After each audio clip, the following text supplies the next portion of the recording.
Hi అండి. నమస్తే. Welcome to Durga Krishna kitchen. గోధుమ పిండి బెల్లంతో ఇలా ఒకసారి స్నాక్స్ చేయండి. పిల్లలైతే భలే ఇష్టంగా తినేస్తారు. స్కూల్ నుంచి వచ్చే పిల్లలకి ఏదో ఒకటి చేసి పెడతా ఉండాలి కదండీ. ఇలా ఒకసారి చేసి పెట్టేసుకుంటే మనకి ఒక 20 రోజుల వరకు నిల్వ ఉంటాయి. టేస్ట్ అయితే చాలా చాలా బావుంటాయండి. తినే కొద్దీ తినాలనిపిస్తాయి ఈ చిప్స్. మీరు ప్రిపేర్ చేసిన 1 వీక్‌లోనే అవగొట్టేస్తారండి మీ ఇంట్లో వాళ్ళంతా. అంత బావుంటాయి టేస్ట్ అయితే. వీడియోలోకి వెళ్ళే ముందు మీకు గనక ఈ వీడియో నచ్చినట్లయితే తప్పకుండా వీడియోని లైక్ చేసి, షేర్ చేసి, కామెంట్ చేయండి. మీరు లైక్ చేయడం వల్ల ఈ వీడియో అనేది మరికొంతమందికి రికమెండ్ అయ్యే ఛాన్స్ ఉంటుంది. అలానే ఛానల్‌ని సబ్స్క్రైబ్ చేసుకుని పక్కనే ఉన్న బెల్ ఐకాన్‌ని గనక క్లిక్ చేసినట్లయితే నేను పెట్టే ప్రతి వీడియో యొక్క నోటిఫికేషను మీకొస్తుందండి. ఇంకా లేట్ చేయకుండా ఎంతో టేస్టీగా ఉండే గోధుమ పిండి బెల్లంతో ఈ చిప్స్ తయారీ విధానం ఎలాగో చూసేద్దాం.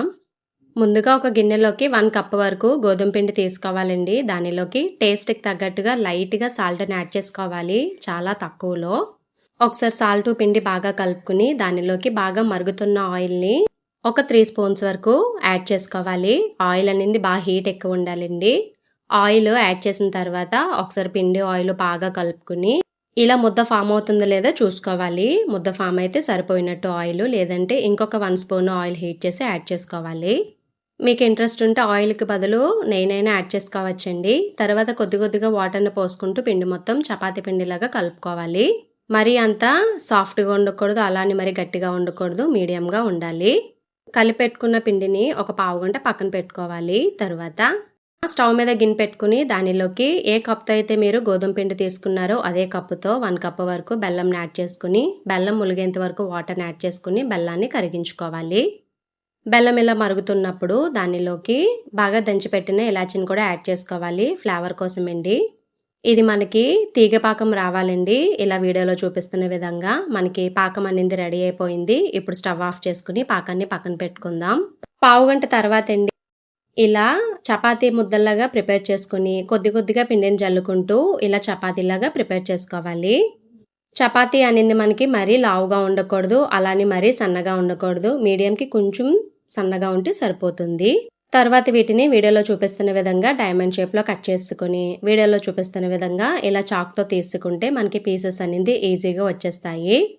2 చపాతీలు తీసుకుని వాటిని పీసెస్‌లా కట్ చేసుకొని, అవి వేగుతున్నప్పుడు మళ్ళీ ఇంకొక 2 చపాతీలు ప్రిపేర్ చేసుకోండి. అలా ప్యారలల్‌గా చేసుకుంటే మనకి పీసెస్ అనేది అంటుకుపోకుండా ఉంటాయి. అలానే చపాతీ ప్రిపేర్ చేస్తున్నప్పుడు పిండి కూడా కొంచెం ఎక్కువ యూజ్ చేస్తా చపాతీ ప్రిపేర్ చేసుకున్నట్లయితే పీసెస్ అనేది అంటుకోకుండా ఉంటాయి.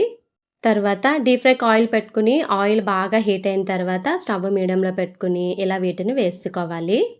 ఆయిల్ బాగా మరుగుతున్నప్పుడు ఇవి వేసుకున్నారనుకోండి, వాటంతట అవే ఊడిపోతాయి. మీరు మామూలుగా ఎక్కువ వేసినా సరే. చిప్స్ ఫ్రై అవుతున్నంత సేపు స్టవ్ అనేది మీడియంలోనే ఉండాలండి. మీరు హైలో పెట్టేస్తే పైన కలర్ వచ్చేస్తుంది, లోపల అనేది క్రిస్పీగా అవ్వదు. స్టవ్ సిమ్‌లో పెట్టేస్తే ఆయిల్ అనేది ఎక్కువ పీల్చేసుకుంటుంది. టేస్ట్ అంత బావుండదు. ఇలా మధ్య మధ్యలో కలుపుకుంటా ఉండాలి. కొంచెం ఓపికతో ఇలా మంచి గోల్డెన్ కలర్ వచ్చేంత వరకు ఫ్రై చేసుకుంటే సరిపోతుంది. ఎందుకంటే ఇవి వేగిన తర్వాత ఇంకొంచెం కలర్ అనేది వచ్చేస్తాయండి వీటికి. తర్వాత ఇవి వేసే ముందే బెల్లం పాకం అనేది వేడిగా ఉండాలి. ఈ టైంలో బెల్లం పాకం గనక మీకు చల్లారిపోతే ఒకసారి వేడి చేసుకుని దానిలో ఈ చిప్స్‌ని యాడ్ చేసుకోవడమే. చూసారు కదా, ఇలా ఫ్రై చేసి పెట్టుకున్న చిప్స్‌ని కూడా మీరు తినేయొచ్చు. చాలా చాలా బావుంటాయండి. ఉత్తినే బావుంటాయి, బెల్లం పాకంలో కూడా చాలా బావుంటాయి.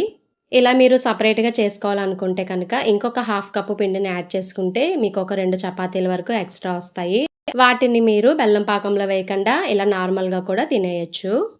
పాకంలో యాడ్ చేసిన తర్వాత ఒకసారి మొత్తం బాగా కలిపేసుకొని, పాకం చిన్నగా గట్టిపడిన తర్వాత ఇలా వీటిని కొద్ది కొద్దిగా సెపరేట్ చేసుకుంటే సరిపోతుందండి. వీటిని ఎయిర్ టైట్ కంటైనర్‌లో గనక స్టోర్ చేసుకుంటే మీకు 20 రోజుల వరకు నిల్వ ఉంటాయి. బాగా చల్లారిన తర్వాత వీటిని స్టోర్ చేసుకోవాలి. అంతేనండి, రెడీ అయిపోయాయి ఎంతో టేస్టీ చిప్స్. అంతేనండి ఈ వీడియో. మరి మీకు చిప్స్ నచ్చాయా? నచ్చితే తప్పకుండా వీడియోని లైక్ చేసి, షేర్ చేసి, కామెంట్ చేయండి. ఛానల్‌ని సబ్స్క్రైబ్ చేసుకుని పక్కనే ఉన్న బెల్ ఐకాన్‌ని గనక క్లిక్ చేసినట్లయితే నా వీడియోస్‌ని మీరు రెగ్యులర్‌గా ఫాలో అవ్వచ్చు.